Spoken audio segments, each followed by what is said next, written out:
இல்ல மக்களே, ஜானகி மாயா செம இன்ட்ரெஸ்டிங்கா போயிட்டு இருக்கு. நம்ம தனாவும் மாடிப்படியிலேருந்து இறங்கி வரும்போது ஸ்லிப் ஆகி விழுந்துடுறாங்க. அதை பார்த்து ரகுராம் அப்படியே அதிர்ச்சி ஆயிடுறாங்க.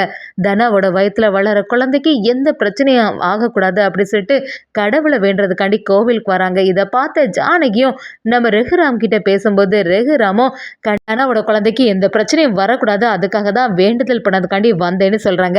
அதை கேட்ட ஜானகியும் அப்படியே அதிர்ச்சி ஆயிடுறாங்க. என்ன செய்யறது, இவங்களுக்கு மட்டும் உண்மை தெரிஞ்சுன்னா எப்படியுமே ரொம்ப வருத்தப்படுவாங்களே அப்படின்னு நினைச்சு நம்ம ஜானகி ஒரு வழியாட்டு ரகுராம் கிட்ட உண்மையை சொன்னாங்களாம். வீடியோக்குள்ள போறதுக்கு முன்னாடி நம்ம சேனலுக்கு சப்ஸ்கிரைப் பண்ணுங்க, அப்படியே பக்கத்துல இருக்க பெல் ஐக்கனை கிளிக் பண்ணுங்க. அப்பதான் நான் போடுற வீடியோலாம் உங்களுக்கு நோட்டிபிகேஷன் வரும். நம்ம சீனுவோ மாயாவா அப்படி ரொம்பவே அன்பா கவனிச்சிட்டு இருக்காங்க. இது எல்லாத்தையுமே தூரத்துல இருந்து அருந்ததி பார்த்துட்டு இருக்காங்க.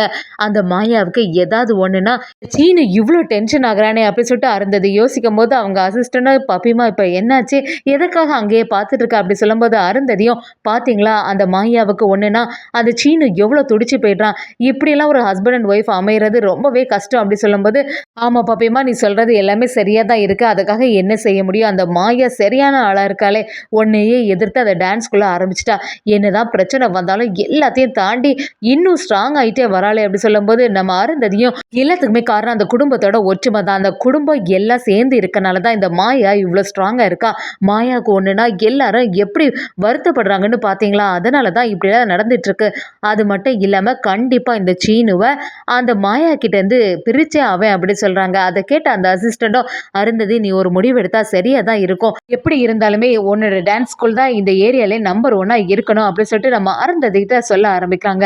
சரி பாத்தீங்கன்னா நம்ம மாயாவும் சீனுவும் வீட்டுக்கு வந்தோடனே ரகுராமும் விசாரிக்க ஆரம்பிக்கிறாங்க. என்னாச்சு, அந்த அருந்ததி உங்க மேல கம்ப்ளைண்ட் பண்ணாங்களாமே அப்படின்னு சொன்ன உடனே ஆமா மாமா இந்த டான்ஸ் ஸ்கூல் நல்லபடியா நடக்க கூடாதுன்னு சொல்லிட்டு மாயாவுக்கு மேல கம்ப்ளைண்ட் பண்ணியிருந்தாங்க, அதுல இருந்து மாயாவை எப்படியோ மீட்டிட்டு வந்தாச்சு அப்படி சொல்றாங்க. அதை கேட்ட ரகுராமும் நம்ம எப்பவுமே ஜாக்கிரதையாவே இருக்கணும், அந்த அருந்ததியை நம்பவே கூடாது, அன்னைக்கே வீட்டுக்கு வந்து சவால் விட்டுட்டு போனா எந்த பிரச்சனையும் இல்லாம இந்த டான்ஸ் ஸ்கூல்ல நடத்துங்க அப்படின்னு சொல்லிட்டு நம்ம சீனு கிட்ட சொல்லி வைக்கிறாங்க.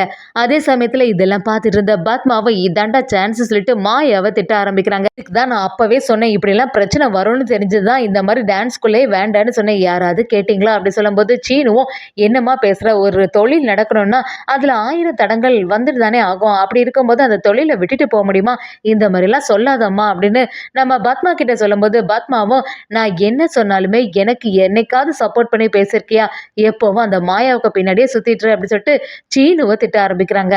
அதே சமயத்துல இன்னொரு சைடு நம்ம மாயா கிட்ட சீனுவும் மாயா நீ எதுக்குமே கவலைப்படாத, என்ன பிரச்சனை வந்தாலுமே எப்பவுமே காப்பாத்துறதுக்காண்டி நான் இருக்கேன் அப்படி சொன்ன உடனே நம்ம மாயாவும் ஃபீல் பண்ண ஆரம்பிக்கிறாங்க. அத்தைக்கு என்னை பத்தி என்ன புரிஞ்சுக்காம இருக்காங்களே, எப்பவுமே என் மேல கோபமாவே இருக்காங்கன்னு சொன்னபோது நம்ம சீனுவும் விடுற மாதிரி இல்லை, நீ இதெல்லாம் நினைச்சு யோசிச்சு குழப்பிட்டே இருக்காத, யார் உனக்கு எதிராக இருந்தாலும் நானும் என்னோட அப்பாவும் எப்பவுமே உனக்கு சப்போர்ட்டா தான் இருக்க போறேன் மாயா, அது நினைச்சு கவலைப்படாதன்னு சொல்லி வைக்கிறாங்க. அதே சமயத்துல இன்னொரு சைடு பாத்தீங்கன்னா நம்ம தனாவும் மாடிப்படியில ஏதோ ஒரு வேலை இருக்க சொல்லிட்டு கிளம்பி போறாங்க. இது எல்லாத்தையுமே நம்ம ரகுராம் கவனிச்சிட்டு இருக்காங்க. அப்படி இருக்கும்போது தனாவும் மாடியில இருந்து கீழே இறங்கி வரும்போது தவறுதலா அதுல இருந்து விழுந்துடுறாங்க. இதை ரகுராம் பார்த்த உடனே அதிர்ச்சி ஆயிடுறாங்க. அப்படியே தனா கிட்ட போய் என்னாச்சு தனா அப்படி சொல்லிட்டு கதறி அழ ஆரம்பிக்கிறாங்க. நம்ம தனாவும் மயங்கி விழும்போது நம்ம கதிரும் அந்த இடத்துல வராங்க. என்னாச்சு தனா அப்படி சொல்லிட்டு பிடிக்கும்போது தனா முழிச்ச மாதிரி இல்லை.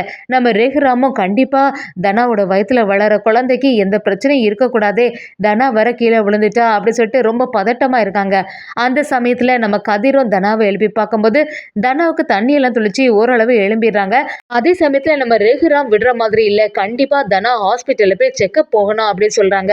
அதை கேட்ட உடனே நம்ம மாயா எல்லாருமே அதிர்ச்சி ஆயிடுறாங்க. நம்ம தனாவும் இல்ல இப்போதைக்கு எந்த பிரச்சனையும் இல்லை, நான் நல்லா தான் இருக்கேன், இப்ப எல்லாம் சரியாயிட்டு எங்கேயும் போகாண்டா அப்படின்னு சொல்ல ஆரம்பிக்கிறாங்க. ரகுராமும் நீ நல்லா இருக்க மாதிரி தான் தெரியும், இருந்தாலும் வயத்துல வளர குழந்தை எப்படி இருக்குதுன்னு தெரியாதுல்ல, அந்த growth எல்லாம் சரியா இருக்கணும்ல, அதனால கண்டிப்பா ஹாஸ்பிட்டல்ல போய் செக் பண்ணிட்டு வரணும் அப்படின்னு சொல்ல ஆரம்பிக்கிறாங்க.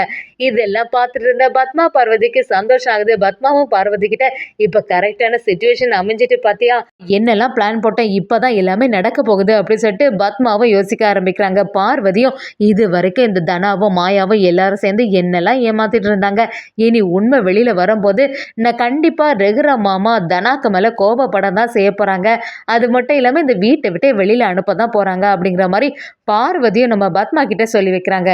அதே சமயத்துல நம்ம ஜானகியும் இல்லங்க இப்போதைக்கு வேண்டாம் போகாண்டான்னு சொன்னாலுமே, நம்ம ரகுராம் கேட்குற மாதிரி இல்ல. கண்டிப்பா ஹாஸ்பிட்டல்ல போய் செக் பண்ணணும்னு சொல்லிட்டு நம்ம தனாவ ஹாஸ்பிட்டலுக்கு அனுப்பி வைக்கிறாங்க.